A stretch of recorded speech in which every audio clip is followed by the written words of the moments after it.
Fragrance familiar, welcome back to another episode of the Man Frank C. So today we're going to be talking about a scent that has kind of picked up a little bit of steam. I'm sure a lot of us in FragCom have at least heard about it, so we'll get into it. So stay tuned. Okay, back at it. So today we're going to be talking about from the house of Kenzo. This is Kenzo Homme EDP, Eau de Parfum. And we'll also be talking about Kenzo Homme EDP. There's two scents called Kenzo Homme EDP Eau de Parfum. This one right here I've had for a while. This actually came out in 2016. And as you can see in the bottom, it says Kenzo Homme EDP. And then this one, which I just got a couple months ago, this is a 2022 release. This one has been getting a lot of traction.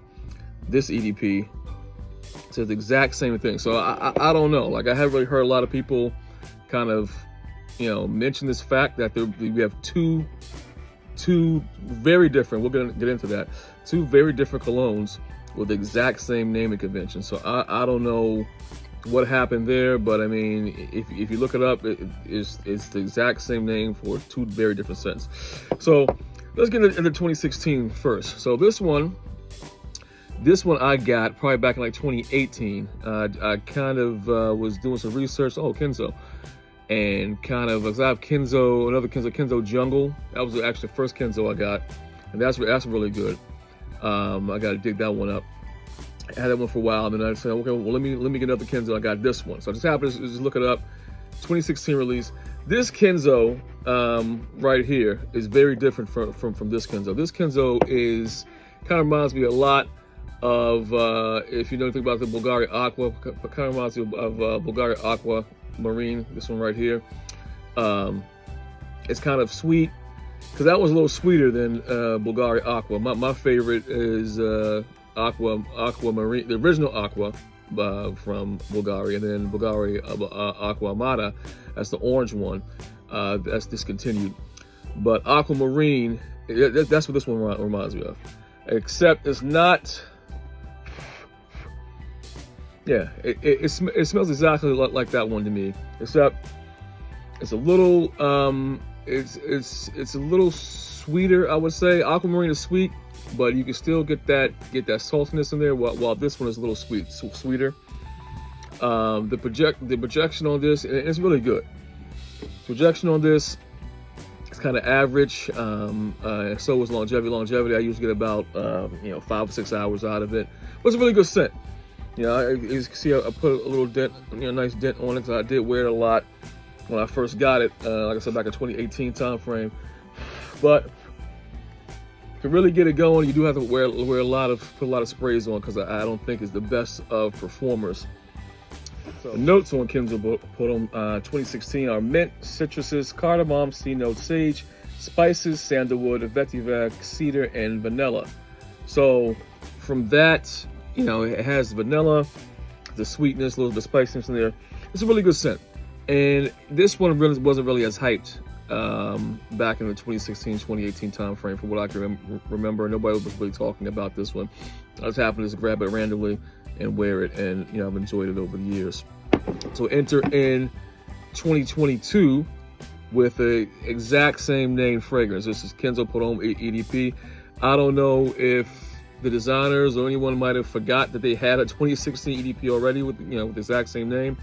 But anyway, 2016, I just can't get over that. 2016, 2022 release. This one is really good. This one is, it's really simple note breakdown. I mean, this one only has a few notes, 3 notes actually: C notes, leather, and patchouli. That's it. So it's a really cooked down version. And there's really no sweetness in this at all. I mean, you really get the leather, the C notes. Yeah, this is really nice. This is it kind of reminds me, I don't know if it's the leather or just kind of, it's in the same style. It kind of reminds me a lot of Dior Sauvage Elixir. Kind of reminds me of that a lot. Kind of like, it's really rugged. There's no cinnamon in here, but it's kind of like a spiciness. don't know, that's from the patchouli, mixing with the C notes, you know, get the salt in there. Well, it's a really good scent. This one, and I believe this one has a slightly better performance. It's not nuclear or anything.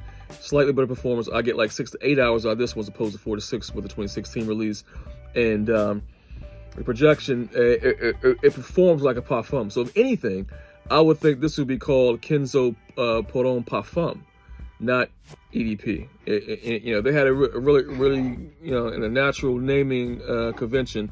If this was the EDP, this would be the parfum version, because it's definitely more intense, definitely more bass. You know, only those 3 notes. And it's really good. It's a really good scent, and there was some hype earlier this year about it, and for good reason, because it is a great scent. I think this is a superior choice over the 2, you know, because this one is deeper, darker, richer, slightly better performance.